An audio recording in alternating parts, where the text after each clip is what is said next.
İranın Kanal 3 televiziyası Baron Trampı harda öldürmək olar adlı video yayımlayıb. Videoda kəşfiyyat məlumatları vasitəsilə Donald Trampın kiçik oğlu Baron Trampın Vaşinqtondakı yaşayış yerinin təfərrüatlarının, gündəlik səyahət marşrutlarının və ABŞ gizli xidmətinin mühafizə mexanizminin müəyyən edildiyi iddia edilib. Trampın universitetinin yerini, taktiki müşayiət maşınlarını və şəxsi mühafizəçilərin yerləşdirilməsini göstərən videoda iddia edilir ki, yüksək təhlükəsizlik tədbirlərinə baxmayaraq onun hərəkətləri diqqətlə izlənilib. Kanal 3 ABŞ prezidentinin oğlunun öldürülməsi üçün $10 milyon mükafat vəd edildiyini bildirib. Mükafatın hansı qurum tərəfindən nəzərdə tutulduğu barədə açıqlama verilməyib. Azərbaycanlı mədəni fəal Seyid Məhəmməd Rıza Müvəhhid avqustun 23-də Təbriz həbsxanasına salınıb. Bu barədə İnsan Haqları Təşkilatları məlumat yayıb. Təbriz İnqilab Məhkəməsinin 2-ci bölməsi bu ilin yanvar ayında onu milli təhlükəsizliyə qarşı toplaşmaq və əlbir olmaq və qanunsuz qrupa üzv olmaqda günahlandırılaraq 7 il 2 ay həbs cəzasına məhkum edib. Şərqi Azərbaycan Apellyasiya Məhkəməsi milli fəalın barəsində çıxarılan qərarı olduğu kimi qüvvədə saxlayıb və həbs müddətinin 3 il 7 ayının mütləq çəkilməsi barədə hökm verib. Qeyd edək ki, Təbriz Universitetinin beynəlxalq hüquq üzrə magistr dərəcəsi tələbəsi olan Məhəmməd Rıza Müvəhhid 13 sentyabr 2023-cü ildə Kəşfiyyat Nazirliyinin əməkdaşları tərəfindən Mərənd şəhərində həbs edilib. Həmin ilin 9 dekabrında isə 500 milyon tümən girov qarşılığında müvəqqəti olaraq məhkəməyə qədər sərbəst buraxılıb. Milli fəallar Əli Vasiqi, Əskər Əkbərzadə və Siyamək Mirzayı 58 gündükü Ərdəbil həbsxanasında qeyri-müəyyən şəraitdə tibbi, hüquqi xidmətdən məhrum vəziyyətdə saxlanırlar. Bu haqda İnsan Haqları Təşkilatları adı çəkilən məhbusların ailələrinə isnadən məlumat yayıblar.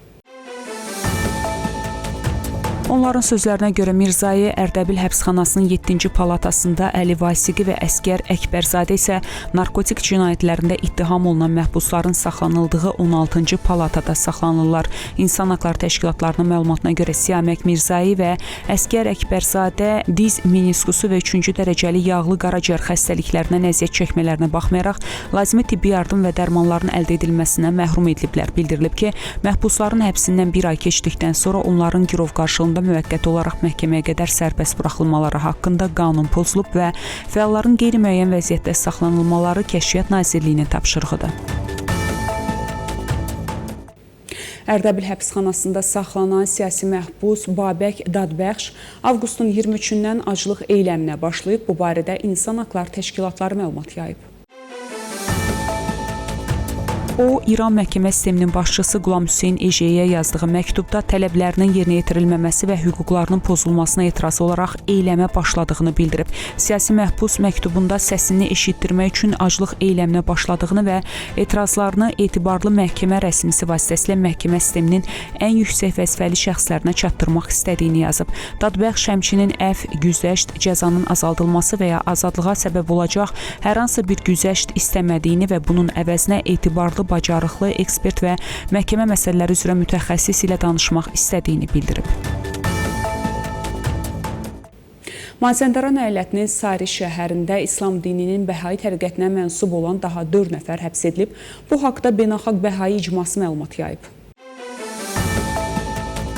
Məlumata görə Kəşfiyyat Nazirliyinin yerli bölməsinin məmurları Maral Roşəni, Nigar Bədii, Şima Sənayi, Faxirə Zahidi və Sürəyyə Məniçöhrinin evlərinə hücum edib, axtarış aparıb və onları istintaq təcridxanasına köçürüblər. Həbs olunanlardan ikisi bir neçə saat dindirildikdən sonra girov qarşılığında müvəqqəti sərbəst buraxılsa da, Şima Sənayi, Faxirə Zahidi və Sürəyyə Məniçöhrü təhlükəsizlik təcridxanasına aparılıblar. Adı çəkilən Bəhai xanımların ittihamları və həbs səbəbləri barədə açıqlama verilməyib. Qeyd edək ki, hazırda İranda 300 mindən çox Bəhai yaşasa da İran Konstitusiyası Bəhai təriqətini rəsmən tanımır. İran Mədəni İnqilab Ali Şurasının qərarına əsasən Bəhai təriqətinə mənsub olanlar ölkədə vətəndaşlıq hüququ olmayan insanlar sayılırlar. Son 5 ay ərzində Həmədan əyalətində 84 iaşə obyektinin fəaliyyət icazəsi ləğv edilib və 266 cinayət işi açılıb. Bu haqda Həmədan prokurorluğu məlumat yayıb. Bunun ictimai əxlaqın və qanun pozuntuları səbəbindən həyata keçirildiyi iddia olunub. Bununla yanaşı 755 iaşə obyekti sahibi, bloger və sosial media fəallarına da xəbərdarlıq edildiyi bildirilib. Bağlanan iaşə obyektlərinin kafe, çayxana və oxşar obyektlər olduğu qeyd olunub.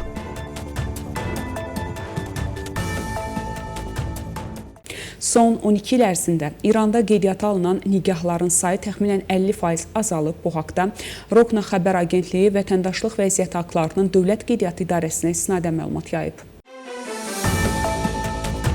Bildirilib ki, nigahların sayı 2013-cü ildə 795 min olduğu halda ötən il 481 min 395 nigah qeydə alınıb. Məlumata görə İranda 20-54 yaşlarında 7 milyon 355 min subay kişi və 15-49 yaşlarında 6 milyon 929 min 568 subay qadın yaşayır. Bu da ümumilikdə 14 milyondan çox insan deməkdir. Xəbərlərimiz davam edir. İrana qarşı hücumların həyata keçirilməsi üçün istifadə olunan istənilən məkanı hədəfə almaq İranın hüququdur. Bunu İranın Xarici İşlər Nazirliyinin sözçüsü İsmail Bəqai deyib. Bəqai bildirib ki, ABŞ-yə məxsus yanacaq daşıyan təyyarələrin Bolqarıstanda yerləşdirilməsi ilk gündən səhv addım olub və İrana qarşı müharibəyə yardım göstərmək deməkdir. Bəqai həmçinin Hörmüz boğazının açıq qalması və hər gün oradan bir neçə milyon barel neftin keçməsi ilə bağlı xəbərləri media və təbliğat müharibəsi adlandıraraq rədd edib. Bəzi insanlar milli maraqlar baxımından müdafiəsi mümkün olmayan təkliflər irəli sürürlər. Bunu İranın keçmiş vitse-prezidenti Mustafa Haşimi Təba deyib. Məsələn, deyirlər ki, biz ABŞ ətrafında tədbirlər görməliyik və ya qonşu ölkələrin neft obyektlərini hədəf almalıyıq. Qonşu ölkələr və digər tərəflər çuğundur yarpaqları deyil və təbii ki, bu cür hərəkətlər ölkə üçün ciddi nəticələrə səbəb ola bilər, deyə o bildirib. Məsud Pezeşkiyan komandasına yaxın olan və seçkilərdə indiki prezidenti dəstəkləyən islahatçı, siyasətçi, radikal təhdid bəyanatlarının fəsadları barədə xəbərdarlıq edib. Əgər bu insanların məqsədi ölkəni məhv etməkdirsə, bu başqa məsələ. Ancaq əgər onların həqiqətən belə bir məqsədi yoxdursa, bilməlidirlər ki, bu cür bəyanatlar ölkənin maraqlarına ziddir. Cənubi Amerikada yerləşən Çili ölkəsi təhlükəsizlik və iqtisadi səbəblərlə Tehrandakı səfirliyini bağlayacaq. Çilinin Xarici İşlər Nazirliyi səfirliyin bu ayın sonunadək fəaliyyətini dayandıracağını açıqlayıb. Günas TV-nin məlumatına görə Çilinin Xarici İşlər Nazirliyi səfirliyin bağlanmasının İranla diplomatik əlaqələrin kəsilməsi anlamına gəlmədiyini vurğulayıb. Çili hökuməti bu qərarın səbəbini mövcud resursların səmərəli bölüşdürülməsi və yaxın şərqdə təhlükəsizlik amillərinin nəzərə alınması məqsədilə əməliyyatların yenidən təşkil edilməsi kimi açıqlayıb. Çilinin Xarici İşlər Nazirliyi İrandakı vətəndaşlarına konsulluq və inzibati xidmətlər üçün Ankaradakı Çili səfirliyinə müraciət edə biləcəklərini bildirib.